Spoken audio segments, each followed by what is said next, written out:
അവർ നല്ല രീതിയിൽ thrillers, crime thrillers എടുത്താൻ വേണ്ടിയിട്ട് വളരെ നല്ല രീതിയിൽ ഉണ്ടാകും. പക്ഷേ പുസ്തകം കുറവാണ്. നമുക്ക് ആക്ച്വലി ഞാനൊരു കോട്ടയമിലൊരു ആളുണ്ടായിരുന്നില്ലേ, അദ്ദേഹം മാത്രം ഒരു എസ്റ്റാബ്ലിഷ്ഡ് ക്രൈം റൈറ്ററാണ്. പക്ഷെ ഏറ്റവും കൂടുതൽ എസ്റ്റാബ്ലിഷ് ഇന്ത്യയിലെ ഏറ്റവും കൂടുതൽ ആക്ച്വലി ക്രൈം റൈറ്റേഴ്സ് ബംഗാളിലുമാണ്. അപ്പോൾ നിങ്ങൾക്ക് ഒരു കാര്യം മനസ്സിലാകും. Suppose you take Satyajit Ray's Feluda series, എല്ലാ ക്രൈംസ് ആണ്. ഫെലൂദ അവരുടെ കസിൻ ആക്ച്വലി താപ്പോസ് ഈ എല്ലാ ക്രൈം സോൾവ് ചെയ്യും. സൊനാർക്കെല്ലാം നല്ല അത് ഒരുപാട് ട്രാൻസ്ലേഷൻ മലയാളത്തിൽ ഉണ്ടായിട്ടുണ്ടോ.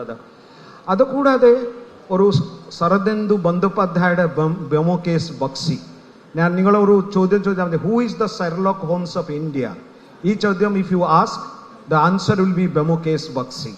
അപ്പോൾ ആ 32 സ്റ്റോറീസ് ആ ശരദേന്ദു ബന്ദോപാധ്യായ എടുത്തിട്ടുള്ള സ്റ്റോറിയാണ്.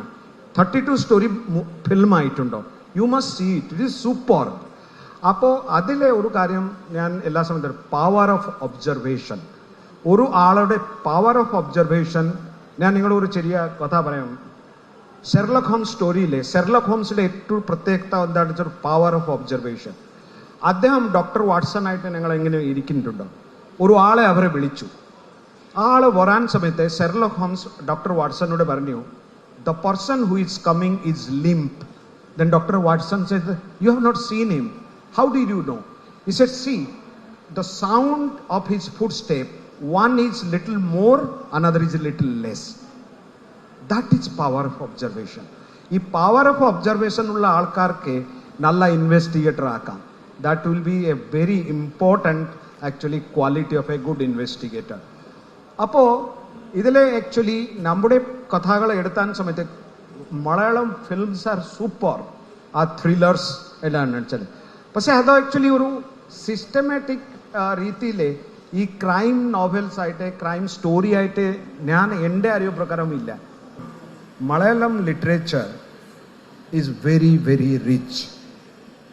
അപ്പോൾ ഒരുപാട് സ്റ്റോറി വളരെ ആക്ച്വലി അവർ എല്ലാ അവാർഡ് വിന്നിങ് സ്റ്റോറീസ് ആണ്.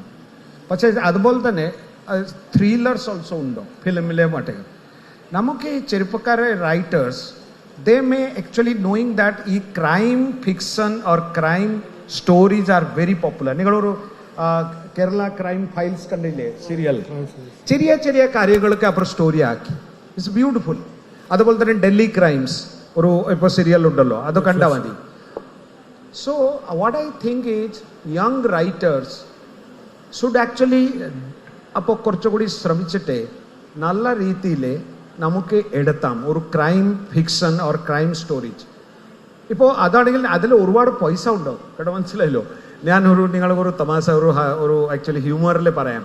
ഞാൻ റിട്ടയർ ആയ ശേഷം ഒരു OTT പ്ലാറ്റ്ഫോം ആളെ എന്നെ വന്നിട്ട് പറഞ്ഞു, സാർ ഇപ്പോൾ ഒന്നും ചെയ്യണ്ട, സാർ മാത്രം ഇരുന്നാൽ മതി. ഞാൻ പറഞ്ഞു എന്തിനാ?